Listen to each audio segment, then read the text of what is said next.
Merhaba arkadaşlar, Mat Mimarisi kanalımıza hoş geldiniz. Bugün sizlerle yarı açık hatta geri kalmış piyon konusunu çalışacağız. Dersimizin içeriği yarı açık hattı öncelikle belirleyeceğiz. Eğer rakibimizde geri kalmış piyon varsa nasıl bir plan uygulayacağız bunu göreceğiz. Geri kalmış piyon hangi açılış ve savunmalardan sonra oluşuyor? Açılışların altında yatan fikirleri daha iyi anlayacağız. Bazı savunma sistemlerinde siyahların bilerek geri kalmış piyona razı olduğunu ve bunun karşılığında nasıl karşı şanslar elde ettiğini göreceğiz. Ve son olarak Karpov'un yarı açık hatta geri kalmış piyonun nasıl değerlendirildiğine dair örneğini, Capablanca ve EUE maçından oluşan geri kalmış piyona dair kazanç fikirlerini öğreneceğiz arkadaşlar. Öncelikle geri kalmış piyonu belirlemekle başlayalım. Eğer piyon hareket etmesi rakip tarafından engellendiyse bu piyon zayıf piyondur. Bu zayıf piyon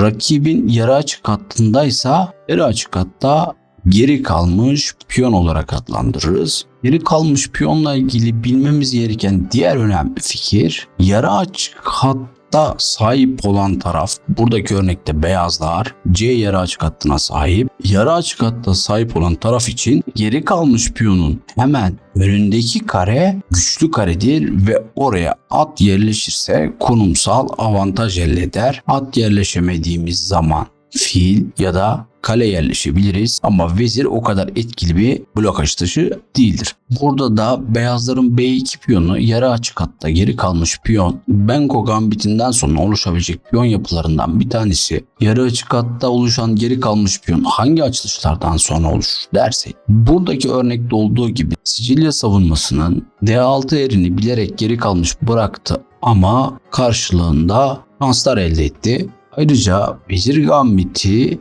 karşı yapılan Benko gambiti savunmasında siyahlar B ve A piyonlarını vererek A ve B dikeğinde yarı açık hatlar elde eder. Sonrasında plan A ve B piyonlarına baskı yaparak piyonlardan bir tanesini sürdürmek ve piyonlardan bir tanesini sürdükten sonra diğer piyon yarı açık hatta geri kalmış piyon olur. Buradaki örnekte B2 piyonu geri kalmış piyon, önündeki kare siyahlar için güçlü kare diyebiliriz. Tabii ki birçok açılışta karşımıza çıkabilir ama vezir gambitine karşı yapılan Slav savunmasında veya Karakan savunmasında da geri kalmış piyon oluşabilir. Örneğin buradaki örnekte vezir gambitindeki kırışma varyantlarından sonra eğer siyahlar A6 piyonunu sürmezse fil B5 ve devamında C6'ya yapılan baskı sonucunda C dikeğinde geri kalmış piyon elde edilir. Geri kalmış piyon az veya çok belli derecede zayıflıktır ama bazı savunma sistemlerinde özellikle tercih edildiğini söylemiştik. Buradaki örnekte Bobby Fischer'ın maçından siyahlar D6 piyonunu bilerek geri kalmış bıraktı.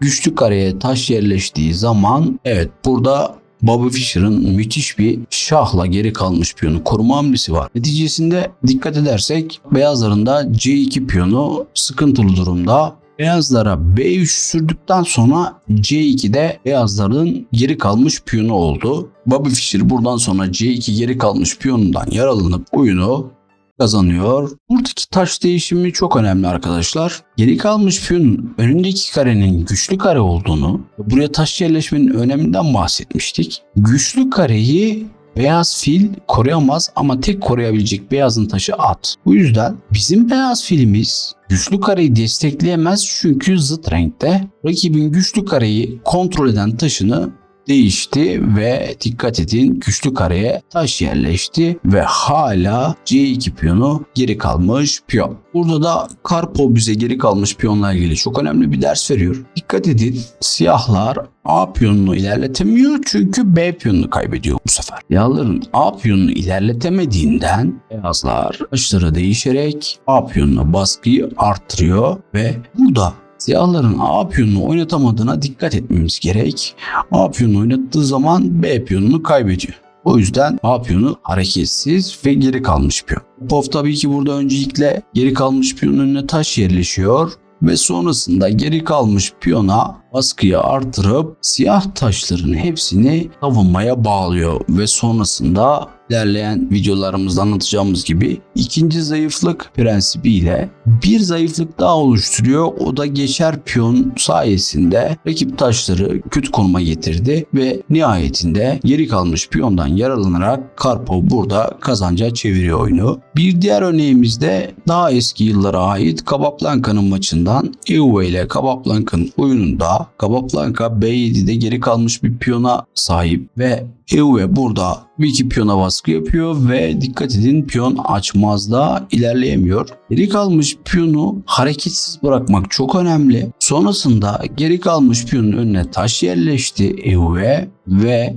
baskıyı maksimum dereceye getirip rakip taşları pasif bıraktı ve sonrasında arkadaşlar taktik fırsatlar bizi bekliyor. Değişimlerden sonra geri kalmış piyonu aktif kalenin olduğu oyun sonuna değiştirdi ve sonrasında aktif kaleyle piyonları toplayıp kazanç bir oyun sonu elde etti. Toparlayacak olursak öncelikle geri kalmış piyonun önüne taş yerleşiyoruz. Baskıyı maksimum dereceye getirip rakip taşları geri kalmış piyonu savunacak şekilde bağlıyoruz. Sonrasında ikinci bir zayıflık yaratıp kazanca geçiyoruz. Bu videoda anlatacaklarım bu kadar arkadaşlar. Videomu sonuna kadar izlediğiniz için teşekkür ederim. Faydalı bulduysak videoyu beğenip kanala abone olmayı unutmayalım. Bir sonraki videomuzda görüşmek üzere. Hoşçakalın.